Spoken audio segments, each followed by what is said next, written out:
ꯑꯍꯥꯟꯕꯃꯛꯇꯗ ꯃꯤꯔꯦꯜꯒꯤ ꯃꯤꯡꯁꯦꯜꯅ ꯃꯌꯥꯝꯕꯨ ꯏꯀꯣꯛꯅꯣꯅ ꯇꯔꯥꯝ ꯅꯣꯛꯆꯔꯤ ꯃꯌꯥꯡꯒꯤ ꯃꯐꯝꯗ ꯈꯨꯗꯣꯜ ꯇꯝꯖꯅꯕꯒꯤꯗꯃꯛ ꯉꯁꯤ ꯌꯥꯏ ꯇꯝꯕꯒꯤ 114 ꯁꯨꯕ ꯁꯔꯨꯛ ꯑꯗꯣ ꯄꯨꯗꯨꯅ ꯂꯥꯛꯆꯔꯤ ꯋꯥꯔꯤ ꯑꯁꯤ ꯀꯔꯤ ꯑꯣꯏꯔꯛꯄ ꯀꯔꯤ ꯊꯣꯛꯂꯒꯕ ꯍꯥꯏꯕꯗꯣ ꯍꯧꯖꯤꯛ ꯃꯌꯥꯝ ꯄꯨꯟꯅ ꯇꯥꯃꯤꯟꯅꯔꯒ ꯑꯃꯨꯛ ꯈꯪꯃꯤꯟꯅꯔꯁꯤ ꯃꯇꯝꯗꯤ ꯍꯧꯖꯤꯟꯈꯤꯕꯅ ꯍꯧꯖꯤꯛꯇꯤ ꯅꯨꯃꯤꯠ ꯑꯁꯤꯒꯤ ꯑꯍꯤꯡꯒꯤ ꯃꯇꯝ ꯑꯗꯨ ꯑꯣꯏꯁꯤꯜꯂꯛꯂꯝꯃꯤ ꯑꯍꯤꯡꯒꯤ ꯄꯨꯡ 10 ꯇꯥꯔꯛꯄ ꯃꯇꯝꯗꯅꯤ ꯍꯧꯖꯤꯛꯇꯤ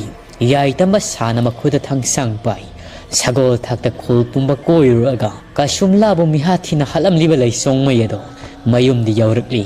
ꯃꯈꯣꯏꯒꯤ ꯊꯣꯡꯒꯥꯜ ꯑꯗꯨ ꯌꯧꯗ꯭ꯔꯤꯉꯩ ꯉꯁꯤꯗꯤ ꯈꯔ ꯂꯥꯞꯇꯛ ꯁꯒꯣꯜ ꯊꯥꯛꯇꯒꯤ ꯀꯨꯝꯊꯔꯤ ꯑꯗꯨꯒ ꯁꯒꯣꯜ ꯑꯗꯣ ꯇꯞꯂꯝꯅ ꯑꯗꯨꯃꯛ ꯃꯌꯨꯝꯒꯤ ꯊꯣꯡꯒꯥꯜ ꯑꯗꯣꯝꯗ ꯆꯪꯈꯤꯔꯝꯃꯤ ꯀꯅꯥꯃꯇꯁꯨ ꯆꯤꯡꯅꯗ꯭ꯔꯕꯒꯤ ꯃꯑꯣꯡꯅꯤ ꯉꯁꯤ ꯃꯍꯥꯛꯅ ꯇꯧꯔꯤꯕꯁꯤꯗꯤ ꯃꯌꯨꯝ ꯌꯧꯔꯕꯗ ꯊꯣꯡ ꯑꯗꯨꯁꯨ ꯁꯕꯥꯛ ꯐꯥꯛꯂꯒ ꯂꯩꯔꯝꯃꯤ ꯀꯔꯤꯅꯣꯅꯦ ꯃꯍꯥꯛꯄꯨ ꯂꯩꯇꯕ ꯁꯥꯠꯂ ꯑꯩꯅ ꯒꯩꯁꯥꯁꯤ ꯁꯣꯛꯊꯔꯒ ꯂꯥꯛꯄꯅꯤ ꯃꯤꯍꯨꯜꯒꯁꯤ ꯈꯣꯡꯐꯝ ꯆꯥꯗ꯭ꯔ ꯄꯣꯠꯅꯤ ꯑꯃꯩ ꯅꯪꯕꯨ ꯂꯩꯇꯕ꯭ꯔꯅꯤ ꯂꯩꯔꯝꯂꯣꯏ ꯃꯍꯥꯛ ꯂꯩꯔꯕꯗꯤ ꯊꯣꯡ ꯑꯁꯤ ꯁꯕꯥꯛ ꯐꯥꯛꯂꯒ ꯀꯩꯗꯧꯅꯨꯡꯗ ꯊꯝꯒꯗꯕ ꯅꯠꯇꯦ ꯀꯗꯥꯏꯗꯕꯨ ꯆꯠꯈ꯭ꯔꯕ ꯖꯥꯠꯅꯣꯅꯤ ꯑꯃꯩ ꯃꯍꯥꯛꯀꯤ ꯅꯨꯄꯤ ꯑꯗꯨ ꯂꯩꯔꯝꯂꯣꯏ ꯈꯅ ꯑꯗꯨꯃꯛ ꯃꯆꯤꯜꯗ ꯀꯧꯔꯒ ꯆꯪꯉꯛꯏ ꯇꯁꯦꯡꯅꯃꯛ ꯌꯦꯡꯕꯗꯁꯨ ꯂꯩꯔꯝꯗ꯭ꯔꯤ ꯃꯅꯤꯡ ꯊꯣꯡ ꯑꯁꯤꯁꯨ ꯁꯕꯥꯛ ꯐꯥꯛꯂꯒ ꯍꯥꯡꯗꯣꯛꯂꯒ ꯂꯩꯔꯝꯂꯤꯕꯁꯤꯕꯨ ꯀꯗꯥꯏ ꯇꯥꯅ ꯆꯠꯈ꯭ꯔꯕ ꯖꯥꯠꯅꯣ ꯃꯅꯤꯡꯗꯒ ꯃꯈꯣꯡ ꯍꯥꯞꯄ ꯆꯪꯂꯤꯕ ꯖꯥꯠꯂ ꯑꯃꯩ ꯑꯁꯨꯝꯅ ꯍꯟꯖꯤꯟ ꯇꯥꯅꯕꯒꯤꯗꯃꯛ ꯈꯣꯏꯀꯧ ꯀꯧꯔꯛꯂꯕꯗ ꯃꯍꯥꯛꯀꯤ ꯅꯨꯄꯤ ꯑꯗꯨ ꯈꯨꯝꯃꯛꯈꯤꯔꯦ ꯇꯁꯦꯡꯅꯃꯛ ꯃꯍꯥꯛꯁꯨ ꯃꯁꯥꯗ ꯑꯀꯦ ꯇꯨꯖꯨꯡꯕ ꯄꯣꯛꯏ ꯉꯁꯥꯏ ꯃꯍꯥꯛꯅ ꯆꯠꯂꯝꯗꯥꯏꯒꯤ ꯃꯇꯝꯗ ꯃꯍꯥꯛꯀꯤ ꯃꯃꯤꯠꯇ ꯃꯃꯥꯡꯒꯤ ꯃꯇꯝꯗ ꯃꯍꯥꯛꯅ ꯍꯥꯠꯈꯤꯕ ꯊꯋꯥꯏ ꯃꯤꯔꯦꯜꯁꯤꯡ ꯎꯈꯤꯕꯗꯣ ꯃꯗꯨꯅꯒ ꯆꯦꯜꯂꯒ ꯄꯨꯈ꯭ꯔꯕꯔꯥ ꯍꯥꯏꯗꯨꯅ ꯋꯥꯈꯜ ꯅꯨꯡꯅꯥꯡꯖꯅ ꯑꯗꯨꯃꯛ ꯏꯃꯨꯡ ꯑꯗꯨꯗ ꯂꯩꯔꯤ ꯃꯍꯥꯛꯅ ꯀꯁꯨꯝꯂꯥꯒꯤ ꯃꯁꯥꯗ ꯊꯕꯠ ꯀꯛꯂꯒ ꯄꯨꯔꯛꯈꯤꯕ ꯊꯥꯡ ꯑꯗꯨꯁꯨ ꯐꯛꯂꯥꯡ ꯑꯗꯨꯗ ꯉꯥꯔꯒ ꯏꯈꯦꯡꯅ ꯑꯣꯔꯣ ꯆꯦꯟꯊꯔꯒ ꯂꯩꯔꯤꯕꯅꯤ ꯑꯉꯥꯎꯕꯒꯤ ꯃꯑꯣꯡꯅꯤ ꯃꯤ ꯍꯥꯠꯂꯨꯔꯕ ꯊꯥꯡ ꯑꯁꯤꯕꯨ ꯏꯈꯦꯡ ꯇꯩꯅ ꯑꯗꯨꯃꯛ ꯏꯃꯨꯡꯗ ꯄꯨꯁꯤꯜꯂꯒ ꯊꯝꯕ ꯍꯤꯡꯁꯥꯕ ꯃꯈꯜ ꯑꯃꯅꯤ ꯃꯇꯝ ꯑꯁꯤꯗ ꯑꯃꯔꯣꯝꯗꯅ ꯀꯝꯗꯧꯔꯤ ꯑꯃꯩ ꯑꯗꯨ ꯃꯆꯥꯅꯨꯄꯤꯕꯨ ꯊꯤꯕꯅꯤ ꯍꯥꯏꯗꯅ ꯈꯖꯤꯛꯇꯒꯤ ꯇꯝꯌꯥꯊꯦꯜ ꯈꯨꯜꯁꯤꯗꯒꯤ ꯐꯅꯌꯥꯝꯅ ꯂꯥꯞꯊꯣꯔꯛꯂꯤ ꯂꯧꯕꯨꯛ ꯂꯃꯥꯡ ꯈꯔ ꯑꯊꯥꯞꯄꯗꯅꯤ ꯃꯍꯥꯛꯅ ꯌꯦꯡꯕ ꯂꯥꯛꯂꯤꯕꯁꯤ ꯑꯩꯅ ꯂꯥꯛꯂꯤꯕꯁꯤ ꯐꯅꯌꯥꯝꯗꯤ ꯂꯥꯞꯂ ꯃꯥꯜꯂꯤꯅꯦ ꯇꯧꯔꯤꯕꯁꯤ ꯈꯪꯍꯧꯗꯦꯗ ꯏꯆꯥꯕꯨ ꯂꯝꯂꯦꯟ ꯀꯩꯗ ꯂꯩꯔꯤꯕꯅꯣ ꯍꯥꯏꯗꯨꯅ ꯃꯤꯠꯁꯤ ꯀꯣꯏꯑꯣꯠ ꯑꯣꯜꯂꯒ ꯌꯦꯡꯕꯅꯤ ꯑꯗꯨꯕꯨ ꯑꯃ ꯍꯦꯛ ꯎꯕ ꯐꯪꯗꯦꯗ ꯀꯔꯤꯅꯣ ꯑꯁ꯭ꯋꯥꯏ ꯂꯥꯞꯇꯛꯅ ꯃꯩꯕꯨꯜꯒꯨꯝꯕ ꯑꯃ ꯎꯔꯤꯕꯁꯤꯕꯨ ꯃꯁꯤꯕꯨ ꯃꯤꯒ ꯂꯩꯕ ꯖꯥꯠꯂ ꯆꯤꯡꯅꯩ ꯈꯨꯠꯇꯁꯨ ꯃꯩ ꯌꯥꯎꯔꯤꯕꯁꯤꯕꯨ ꯀꯅꯥꯅ ꯀꯩꯗꯧꯖꯕ ꯉꯝꯅꯤꯒꯦ ꯆꯪꯂꯒ ꯍꯥꯏꯐꯦꯠꯇꯪꯗꯤ ꯌꯦꯡꯂꯨꯈꯤꯒꯦ ꯃꯍꯥꯛꯅ ꯂꯥꯛꯂꯤꯕ ꯃꯐꯝ ꯑꯁꯤꯁꯨ ꯂꯧꯕꯨꯛ ꯂꯝꯍꯥꯡ ꯑꯣꯏꯅ ꯇꯧꯕꯅꯤ खर लापतक मैबुल मंगाल कोई पाई पायरग लेबदो ममिन मंगना उरी तसेंगनमक्ति मफम असि मी लेब नत्ति करी ओइरमगद्रिब हाइबदो यंगनिंगबगी मयाइना महाकसु परप संगई मैबुल अदो महांग नक्सिलिब मखै अदुमक लापथोखि महांगना सत्लिङै मैबुल अदुसु लापथोखिबगी मवोंग तौई अदुबु आमै वखल मुन्न खन्थरुब तौदि मी लाकपगी मिनिल खोल ताबदा मसानुपि ओइरमलबसु खजिक खजिक लापथोखिबो ओइरमगनि खन परप खोंलै थुना तानरक्लामी ओसिनासिन मिकुप खरगी मतुंग मैबुल पाइरिबदुगी मनाक अदो यौसिलक्लामी मनाक यौरकपदा महाक अदो तू ख्याउक्सुंगी मसमना अदु सप युंगी ताइबंग कनासु लेरमदी मैबुल अदु खक्ता यामना चाउना फजन ngalaga पाइरगा लेरमी लाम हांगसिदा मधु उबदा महाक अदो तुंग हनगी हाइदना खोंफम अदो हांतोरकपदनी लौरीदा खोंफम साउदबना लोंख्राक लोंग हाइथाख्रे महागना पाइरक लेबर लेटर थौमै अदुसु ममाय अदु पुंकाई काई लौबुक मयाय अदुदा हाइदोकली तसेंगनमक्ति महाकी ममांगदा उरिबसी लानमै थानबिनी महाग हेक लबुक मयाय अदुदा मखोंग अदु लौसिलगा तुखिबगा मैबुल अदुसु महाकी मनाक्तम जरा जरा पाइसिलकमी मैबुल अदुनु मनाक यौरमदाई अदुमक वखल तादनि लेक्थाख्री आमै अदु मतम असिदा महाकी मपुरोइबदुनु मयुमदा आमै असिबु लाक्पा ngaibदगी ngaibनी अदुबु हौजिक्ति मतम अदो अहिंगी पुंग बारो अदु लांसिलक्ली उपाय लेथि महाक्सु ngaina adumak mayai ka aduda fak mathakta faglang aduda ngana tumtha khirami ngai hakki matum mahaki manakta lairiba ikhen tairaba thang ado mathannata masi lengbagi mongda tawri madu mahakti khangjabanati isi sikai tommi thangna mikupta irin jena ngaraga leirama thang ado laimai thakta makhol thokna takhri thang adun laimai de tabagi makhol ado yamna thajudana ajikpa ahingi matamgo oibani hauna tari khangpre khangna mahaksu nupi ngaina uthaba oibana mamit ado khangsingsing ai ka sigya koibda koina yengi mahaki nupi amayadu laklabagi wakhalda hausik phau laktriba chatla ai sungai hak uitharoina tawribasi duka hausik aina makhol kari goma mata khibadu kari oiriba chatno sakhum madomdra ihe aina kasila sida thang asi phajana ngasilaga thamlaga laimai taraga leini kanadi aiswa hi ngasi mahak thiba ngamlaroi nongalaga thiba haiduni pothana batawragi asi hai makhut mangni halubgi thangado mahaki kang kha adu thammaga adu mak laisong ma yedo nina tana longkhrak longna tumtha khirami matam di hau khibana haujikti numit asimagi ahinga dusu adumak haujin khri nong nangan fung tawrakla matam dani khonjamiya amado mahai ngarang di sagol thawbagi makhola do karigo mong am itaw ki haidana ngan tan lambi lamjao du thorak naraga yengakpada uri ka shumla gi thawa yaudra bhaksang ado masa du to khai taraga lambi ya du ta lairam libado masa nu pi ani adu su asi mama du gi manakta wakhal ta dana du mak taraga lairi matawadu ubada uriba mi singadu gi thamoyado mase tana loina makai khulak pi adu su pawadu tari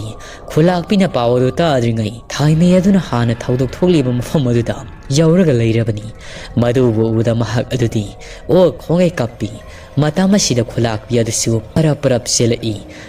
silam liyo mong matawadu ubada mara laitraba ka shumlani haibdu khangi mahak sumafam madu maktada lekha khirami amaromdna kamdauri karong adisu pawdu tabada khangni ngarang mahakna mamita ukhibaduga thogliba thauduk asiga onthongna sana khreda khan para mahaksu thorei koine lai thade karong thoglakpadagi asiba masa singado mafam chana loina mak loisinkhri mathau mangam loirabada masa apikwani ado khulapi gi mayumda laina bagi damakta mayam tawrga sili thaimi yadusu asibagi mawong matawdu ubada lekthade haibatani masadu tarang satabani mina kauba ngangba amata khumdi maliasu pawdu tari ayoki matam pungtara ga tasilakpada mahaksu khulakpi gi mayumda langam ga loina lai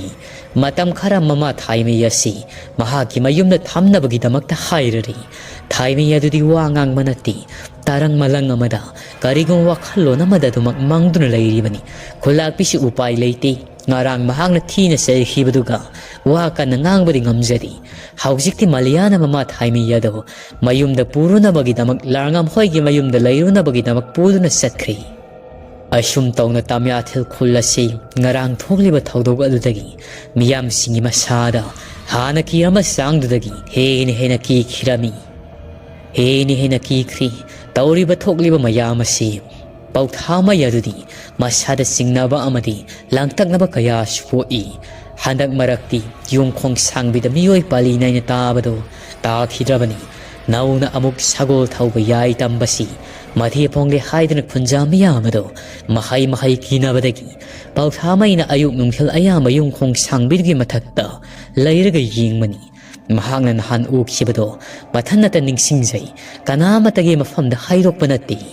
numit asigi nungthilgi matam yauksilaklabada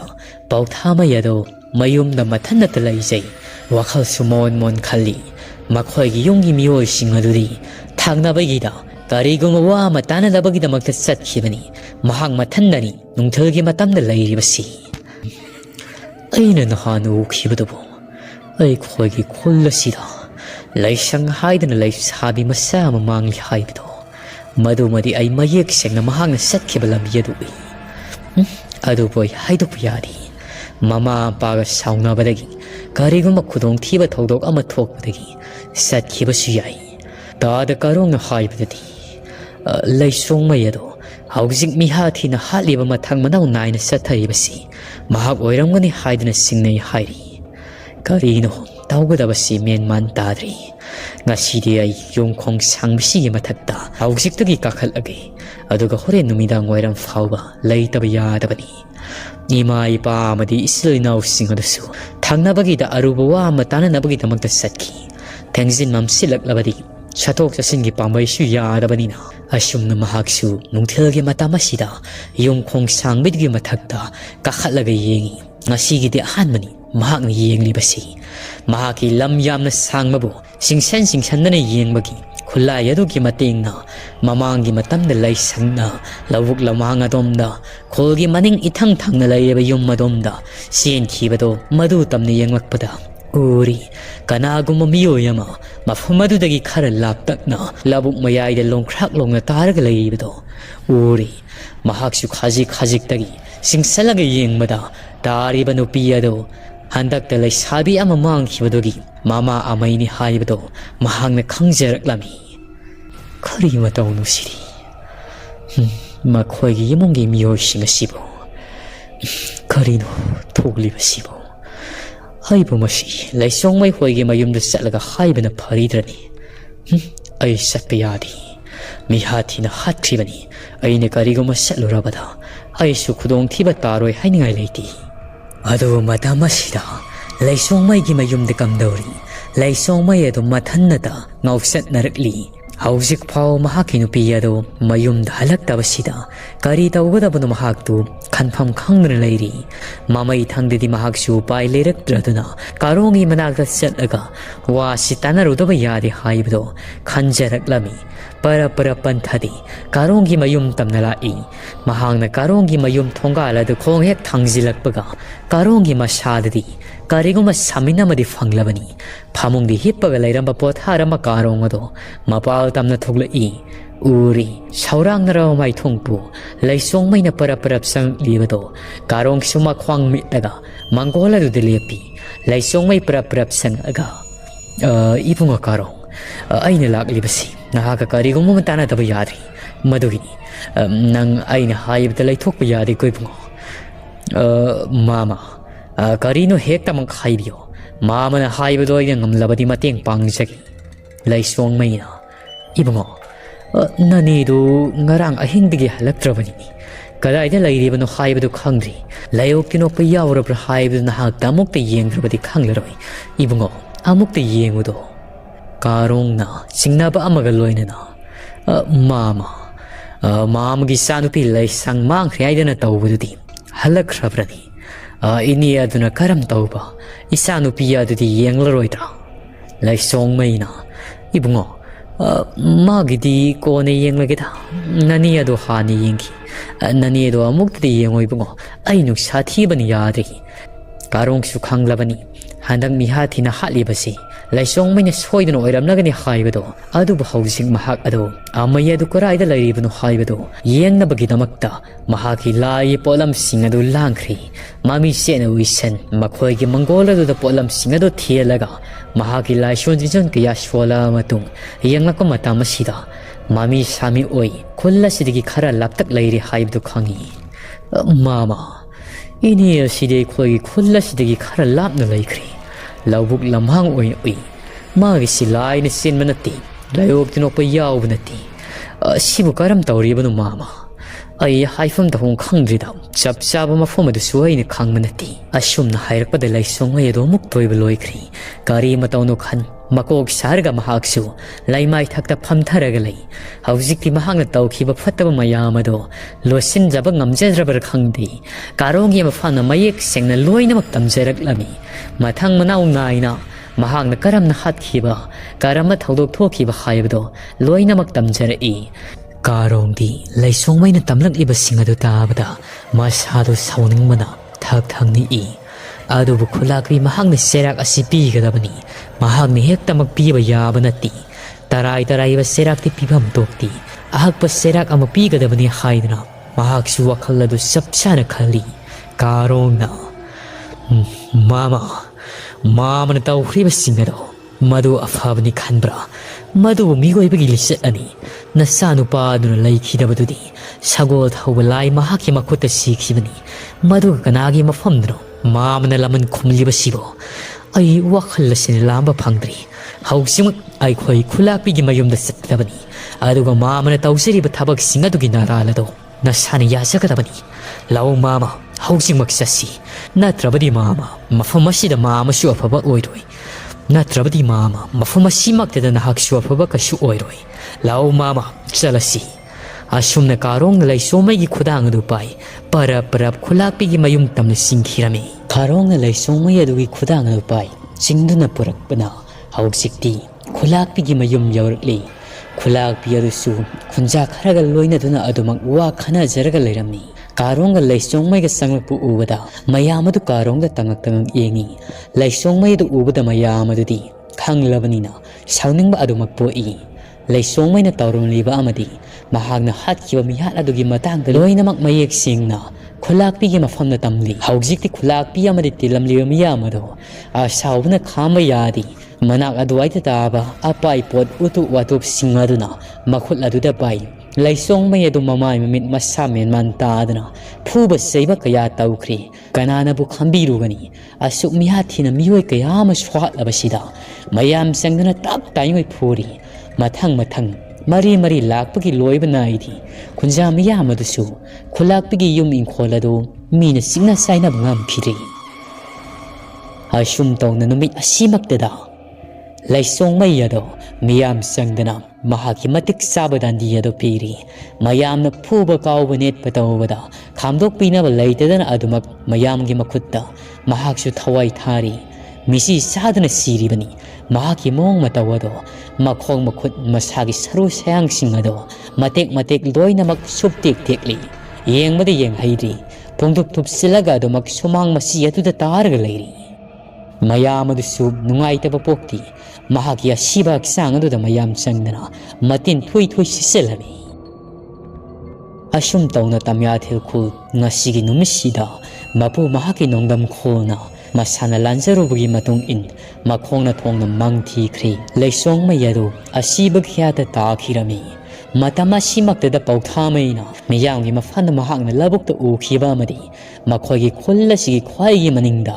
मसानुपि लैसंगना लैरिबदो मदुसु हाइदोक्लमी मयाम संगना लबुक लमहांग अदु कोइथी थीरबा मतुंग अमै अदु वखल तादना लबुक मसी अमदा तारगा लैरमलिबदो उरी मराइबक फाबा अमना मथ्वाइ फाउदि मंगलमदि मथ्वाइ अदु अदुमक यावरमी लैसंगसु मीगी मयुम मदुदगी कौरुरी हौजिक्ति mama मसादो मयुमदि इरेंजिना निना ताना लैनबगिदमक खुंजा मियामना सिलमी आमय अदुसु moral अमदि यावी अदु महाक मखुत संगना हातपना तबनिना मयामना मंगोंदा दंडी पीबगी मोहत्ता महाकी पुक्सल फत्तबदो सामथोक पिरमी मतमदि अदुमक हौजिनखी नुमित असिगी नुमिदांग ओइरमगी मतम यौसिलक्ली नाकल अमरोमदना कमदौरी संप्रा थाबा अमदि अमायो सुंदरी संप्रा थाबगी मरुप लोय अनि मखोय मरी अदो असुम लापन हौजिक्ति तोलेन होगी खुल्लदो यौसिलक्लमी अमोरेंगी मयुमदा इहान हना संगी अमोरेंग अदुदि हौजिक फावबा वखल तादना मयाम संगना लाकनरगा लैरिबनी अमाइबी सुंदरी अमोरेंगी मयुम असी हेक यौरकपदा महक अदो लोइनमक खंगली अमोरेंगना लैरिबा कादुदा चंगदी मंगोल अदुदा फम लैरमलिबा तिलमलिया मियामदो वी सुंदरीना असुमना हरई लमसांग लाकपनी इसासी यामना वारी ngasi asimadi potharasi hayengi numitta mahaki angawloina hawribasi aina mapung phana yenglage adudi ibungo kari karino sana thangnaba khara lang ai sasi khara kankalandaba yadabani asumna sundari hek lakpaga sana thangnaba langnabagi-damakta mahakna na haikhirami nakal amaromdana kamdauri tolena do mayumda lairibani ngasi numin asidi masada mahausaga manadaba ithillamadi khangphau phawri Lucia mamangi matamda ai yoja tolanna lairingi matamda ai khoi khullasida miyoy ama soidna laklagani mahagna khullasi mathak makhadang olagani haibado lakrabra yawrakrabra khangbi mahoksaga manadaba ithilama khangphau phauida karam tauni masiri Lucina yaresi madugi thoina khanjin birugano adugi saruk na sanungai trabadi ngasigi numit asi mapal thokpa yade ko koiraroi ngehak leirabadi numidang waigi matamdu yausilak lagani pabana kadai de satkhiba satno imabadi maningda leibani pabado mahaki marup amagi manakta thabaki wangang narugani haidna satkibani karisu tawroida ngai ko ai hauji khakada ningsinga ai khoigin khola sibu kole blai ebudo pakhang magi mafam na ngasiri thauni pare set panumit ni ngasai euning singlamadagi pangkau kauri hausik tada mungning singlak libasi selu nangdi yum masida iren jena layuko ai lai gi thauramado kari no khara langlaga tawrukhigi asumna tole na dusu makhoigin khol belai adubu ara thauni tauna bagi damakta hona jarami adu matama simaktada nakal maromdana kamdawri tolangi mayumdani samjaya madi singkhai ngan ba ado lana thauramasi yawringai karigu matik saba lamana madi khomgi khan makhoi ani do makhasi ga khangi masil manawani ado mayai ka da fam wari kaya su sanajari singkhai ngan bana taso ai di amai ba tole na do madu halaga fagadabni mahang na tabra mahang na karigu mayum masida leiramnabdi ai khoigi pabagi thawai du kalamgadabni ko mahaki no pikari su tawdabdu mahang na mateng pangning dabagini ai asum sauning laklida taso kanadi ngasigi numita mahak ai na hari basini laman khumdana tokloi taso samjaina singkhai ngan bainau ton nangi wakhalladi su phada ko ai su khalli bani tawningi haidana pangtau tawba yaba natini adigumai khoina tawriba thabaga sikhunja miyamna khanglabadi mapa aduna fatabagi mai masa singa siju afaba mato oidi haidna soidna maki haina gadoribani tolena tawkhribaduti miyamna khangbanati ipa aduna na hau oiringai lai sanarami haibagi hauksik ninphu ngangnaribasini kanari nauton madugumna fataba wakhaladu khanbagi mohutta kari tawraga sakhotani haibadu khansi matungna tolena duga tinadraga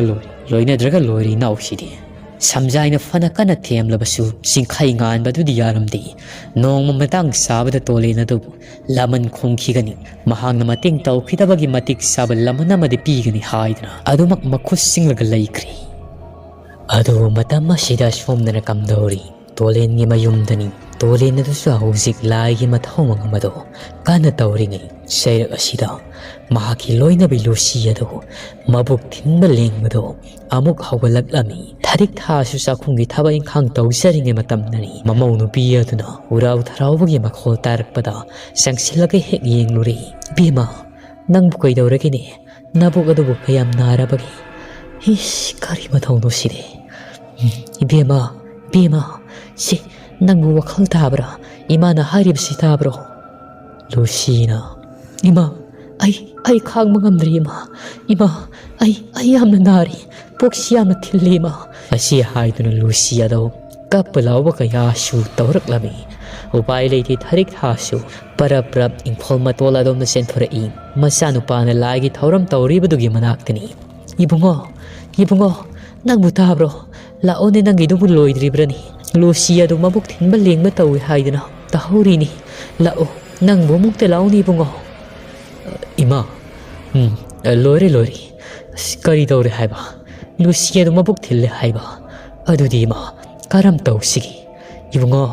mahaki matamasi handak sayola sida tarabani karam tawduino sibo phari ai awangi nani be sado amukta kaurukigi mahaki masigumagi maramasi khangmani nahang hekta leiramuko ima aina salaga kaurogi ima ga laibiramdo phare bungo chalo nang parap selaga kauro ko angang adu phiwa mama tahori tolena do prap senkri makhoi gi awang thangbada yum mari manga kanaraga leiriba ibe sagi mayum nani laklibasi ibe sadu ahalgi matamo silak labini sabuk pagi matanga sidi ma phasina khangmanu piyamani tolena kaurutuna mahaksu hobi selai aujikti ꯂꯨꯁꯤꯒꯤ ꯃꯁꯥꯗꯨ ꯌꯦꯡꯍꯜꯂꯕ ꯃꯇꯝꯗ ꯏꯕꯦꯆꯥꯗꯨ ꯅꯣꯛꯐꯦꯠ ꯇꯧꯔꯒ ꯑꯁꯨꯝꯅ ꯍꯥꯏꯔꯛꯏ, ꯏꯕꯨꯡꯉꯣ, ꯀꯔꯤꯁꯨ ꯅꯨꯡꯁꯥ ꯊꯤꯔꯨꯒꯅꯨꯗ. ꯏꯕꯦꯝꯃꯁꯦ ꯍꯌꯦꯡꯒꯤ ꯃꯊꯪꯒꯤ ꯅꯨꯃꯤꯠꯇꯣ ꯃꯗꯨꯗ ꯇꯥꯒꯅꯤ. ꯇꯣꯂꯦꯅ ꯑꯗꯨꯗꯤ ꯍꯪꯆꯤꯠ ꯇꯥꯔꯦꯅꯦꯀꯣ. ꯏꯕꯨꯡꯉꯣ, ꯍꯪꯆꯤꯠ ꯍꯥꯏꯕ ꯐꯠꯇꯦꯅꯦꯍꯦ ꯅꯪꯕꯣ. ꯍꯌꯦꯡꯒꯤ ꯃꯊꯪ ꯍꯥꯏꯌꯨ. ꯌꯥꯏꯐ ꯅꯨꯡꯉꯥꯏ ꯇꯥꯜꯂꯛꯄꯗ ꯍꯪꯆꯤꯠ ꯍꯥꯏꯕ ꯐꯠꯇꯦꯀꯣ. ꯀꯔꯤꯁꯨ ꯇꯧꯔꯣꯏꯗ, ꯃꯁꯥꯁꯤ ꯈꯔ ꯋꯥꯗꯨꯅ ꯇꯧꯔꯤꯕꯅꯤ. ꯏꯆꯦ ꯊꯥꯔꯤꯛꯊꯥ, ꯅꯪꯅꯁꯨ ꯈꯔ ꯑꯉꯥꯡ ꯑꯁꯤ ꯄꯣꯊꯥꯍꯜꯂꯣ. ꯍꯧꯖꯤꯛꯇꯤ ꯈꯖꯤꯛꯇ ꯑꯣꯏꯔꯕꯁꯨ ꯍꯧꯒꯠ ꯀꯥꯡꯈꯠꯄꯗ ꯐꯖꯅ ꯀꯨꯞꯁꯤꯟ ꯁꯦꯟꯅꯕꯤꯌꯨꯀꯣ. ꯀꯔꯤꯁꯨ ꯇꯧꯔꯔꯣꯏꯗ. ꯑꯗꯨꯗꯤ ꯏꯆꯦ, ꯑꯩꯁꯨ ꯌꯧꯈ꯭ꯔꯒꯦ. ꯊꯥꯔꯤꯛꯊꯥꯁꯨ ꯍꯔꯥꯎꯖꯔꯤ. ꯃꯁꯨ ꯐꯪꯂꯒꯅꯤ ꯈꯟꯕꯗ ꯍꯔꯥꯎ ꯃꯃꯣꯟꯗꯣꯛ ꯊꯤꯟꯗꯣꯔꯛꯂꯤ ꯏꯕꯦꯆꯥꯗꯣ. ꯃꯇꯝ ꯑꯁꯤꯗ ꯇꯨꯃꯨꯡ ꯑꯗꯨꯁꯨ ꯃꯃꯥꯟꯅꯕ ꯍꯣꯏꯒꯤ ꯃꯌꯨꯝꯗ ꯆꯠꯂꯨꯕꯗꯣ ꯍꯜꯂꯛꯂꯝꯃꯤ. ꯇꯨꯃꯨꯡꯗꯁꯨ ꯄꯥꯎ ꯑꯗꯨ ꯇꯥꯕꯗ ꯍꯔꯥꯎꯕꯅ ꯃꯇꯣꯜ ꯂꯣꯝꯂꯤ. ꯃꯈꯣꯏꯒꯤ ꯏꯃꯨꯡꯒꯤ ꯃꯤꯑꯣꯏꯁꯤꯡ ꯑꯗꯨ ꯍꯔꯥꯎ ꯃꯃꯣꯟꯗꯣꯛ ꯅꯨꯡꯉꯥꯏꯅ ꯂꯩꯖꯔꯤꯉꯩ ꯃꯤꯀꯨꯞ ꯑꯁꯤꯃꯛꯇꯗ ꯃꯈꯣꯏꯒꯤ ꯌꯨꯝꯒꯤ ꯃꯊꯛ ꯑꯁꯤꯗ ꯀꯔꯤꯒꯨꯝꯕ ꯆꯥꯎꯔꯕ ꯂꯩꯇꯨꯝꯒꯨꯝꯕ ꯅꯨꯡꯒꯨꯝꯕ ꯑꯃꯅ ꯂꯪꯉꯛꯄꯒꯤ ꯃꯈꯣꯜ ꯑꯃ ꯇꯥꯈꯤꯕꯒꯨꯝ ꯇꯧꯏ. ꯅꯨꯡꯉꯥꯏꯅ ꯃꯃꯣꯟ ꯃꯤꯅꯣꯛꯇꯝꯂꯕ ꯇꯣꯂꯦꯟ ꯑꯃꯗꯤ ꯇꯨꯃꯨꯡ ꯑꯗꯨ ꯆꯞ ꯂꯦꯞꯄꯤ. ꯍꯧꯖꯤꯛꯀꯤ ꯃꯈꯣꯜ ꯑꯗꯨ ꯀꯔꯤꯅꯣ ꯈꯟꯗꯅ ꯃꯃꯤꯠ ꯃꯅꯥ ꯑꯗꯨ ꯁꯞ ꯌꯨꯡ ꯌꯦꯡꯂꯒ ꯂꯩꯖꯔꯤ. ꯇꯣꯂꯦꯅ, ꯕꯥꯕꯥ, ꯍꯧꯖꯤꯛꯀꯤꯗꯨꯕꯨ ꯀꯅꯥꯅꯕꯨ ꯂꯩꯇꯨꯝ ꯅꯨꯡꯗꯨꯝ ꯂꯪꯉꯛꯂꯤꯕ ꯖꯥꯠꯅꯣ? ꯑꯩ ꯊꯣꯛꯂꯒ ꯍꯥꯏꯐꯦꯠꯇꯪ ꯌꯦꯡꯂꯨꯈꯤꯒꯦ. ꯇꯨꯝꯕꯨꯡꯅ, ꯏꯕꯨꯡꯉꯣ, ꯃꯤ ꯅꯥꯎꯔꯤ ꯀꯥꯞꯄꯗꯒ ꯇꯥꯔꯛꯄ ꯑꯣꯏꯔꯝꯒꯅꯤꯗ. ꯕꯥꯕꯥ, ꯅꯥꯎꯔꯤ ꯀꯥꯞꯄꯒꯤ ꯑꯣꯏꯔꯣꯏꯗ, ꯐꯅ ꯆꯥꯎꯔꯝꯒꯅꯤꯗ. ꯐꯔꯦ ꯐꯔꯦ ꯏꯕꯨꯡꯉꯣ ꯑꯗꯣ, ꯅꯪ ꯉꯁꯤꯒꯤꯗꯤ ꯊꯣꯛꯂꯨꯔꯒꯅꯨ. ꯃꯝꯁꯨ ꯃꯝꯁꯤꯜꯂꯛꯂꯦꯗꯅ. ꯀꯨꯏꯗ꯭ꯔꯤ ꯍꯥꯏꯕꯗꯥꯏꯅꯦ ꯑꯩꯈꯣꯏꯒꯤ ꯌꯨꯝ ꯏꯪꯈꯣꯜ ꯑꯁꯤ ꯃꯊꯤ ꯐꯣꯡꯂꯝꯕꯗꯒꯤ ꯅꯈꯣꯏꯅ ꯐꯥꯟꯈꯤꯕꯅꯤ ꯍꯥꯏꯕꯗꯣ. ꯂꯥꯎ ꯂꯥꯎ ꯂꯥꯎ, ꯅꯃꯥꯅ ꯆꯥꯛꯁꯨ ꯂꯣꯏꯁꯤꯟꯈ꯭ꯔꯦ. ꯆꯥꯛ ꯆꯥꯊꯣꯛꯅꯕ ꯇꯧꯔꯁꯤ. ꯃꯈꯣꯏꯒꯤ ꯌꯨꯝꯒꯤ ꯃꯊꯛꯇ ꯀꯔꯤꯒꯨꯝꯕ ꯁꯥꯃꯤꯟ ꯑꯃ ꯅꯨꯡ ꯂꯩꯇꯨꯝꯅ ꯊꯨꯡꯂꯛꯄꯒꯤ ꯁꯥꯃꯤꯟ ꯐꯪꯂꯤꯕꯁꯤ ꯑꯇꯩ ꯀꯅꯥꯅ ꯅꯠꯇꯦ, ꯉꯁꯤꯗ ꯊꯨꯡꯂꯔꯤꯕ ꯁꯨꯟꯗꯔꯤ ꯃꯍꯥꯛꯀꯤ ꯈꯨꯠꯁꯤꯟ ꯊꯧꯔꯥꯡꯅ ꯇꯧꯔꯤꯕꯅꯤ. ꯑꯃꯨꯔꯦꯡ ꯍꯣꯏꯒꯤ ꯃꯈꯥ ꯊꯪꯕ ꯌꯦꯅꯈꯥꯗꯨꯗ ꯐꯝ ꯃꯆꯤꯜꯗ ꯂꯥꯏꯔꯣꯜꯁꯣꯟ ꯁꯥꯟꯅꯖꯔꯤꯕꯅꯤ. ꯇꯣꯂꯦꯅ ꯊꯕꯛ ꯄꯨꯝꯅꯃꯛꯁꯤ ꯇꯧꯍꯜꯂꯤꯕꯅꯤ ꯍꯥꯏꯕꯗꯣ ꯑꯃꯨꯔꯦꯡꯒꯤ ꯏꯃꯨꯡ ꯃꯅꯨꯡ ꯀꯨꯞꯅ ꯂꯣꯏꯅꯃꯛ ꯃꯉꯣꯟꯗ ꯇꯝꯁꯤꯟꯈ꯭ꯔꯦ. ꯍꯥꯟꯅꯗꯒꯤ ꯐꯠꯇꯕ ꯊꯕꯛꯇ ꯍꯔꯦꯡꯕ ꯂꯩꯇꯅ ꯄꯥꯝꯖꯔꯒ ꯂꯥꯛꯄꯤ ꯁꯨꯟꯗꯔꯤ ꯑꯃꯨꯛꯀ ꯍꯦꯟꯅ ꯃꯊꯣꯏ ꯍꯥꯞꯈ꯭ꯔꯤ. ꯃꯍꯥꯛꯅ ꯈꯨꯜ ꯑꯁꯤ ꯃꯊꯛ ꯃꯈꯥ ꯑꯣꯟꯒꯦ ꯍꯥꯏꯗꯨꯅ ꯈꯟꯖꯔꯤꯕꯗꯨꯒ ꯃꯊꯛ ꯃꯈꯥ ꯑꯣꯟꯒꯦ ꯍꯥꯏꯗꯨꯅ ꯈꯟꯖꯔꯤꯕꯁꯤꯒ ꯁꯅꯥꯗ ꯇꯝꯐꯥ ꯊꯤꯟꯕꯒꯨꯝꯅꯅꯤ ꯍꯦꯟꯅ ꯃꯊꯣꯏ ꯍꯥꯞꯇꯨꯅ ꯃꯊꯧ ꯁꯪꯈ꯭ꯔꯤ. ꯉꯁꯤꯒꯤ ꯅꯨꯃꯤꯠꯁꯤꯗꯒꯤ ꯍꯧꯈ꯭ꯔꯤ. ꯍꯌꯦꯡꯒꯤ ꯅꯨꯃꯤꯠꯇꯒꯤꯗꯤ ꯃꯄꯨꯡ ꯐꯥꯅ ꯊꯧꯗꯣꯛ ꯈꯔ ꯑꯃꯗꯤ ꯇꯣꯂꯦꯟꯒꯤ ꯃꯌꯨꯝꯗ ꯊꯣꯛꯂꯛꯂꯒꯦ ꯈꯟ ꯆꯞ ꯌꯨꯡꯅ ꯂꯦꯞꯈꯤꯔꯝꯃꯤ. ꯉꯁꯤꯗꯤ ꯃꯌꯨꯝ ꯈꯪꯗꯣꯛꯄ ꯑꯣꯏꯅ ꯂꯩꯇꯨꯝ ꯅꯨꯡꯗꯨꯝ ꯑꯗꯨ ꯊꯥꯔꯕ ꯃꯇꯨꯡ ꯆꯥꯡꯌꯦꯡ ꯑꯃꯗꯤ ꯇꯧꯔꯤꯕꯅꯤ.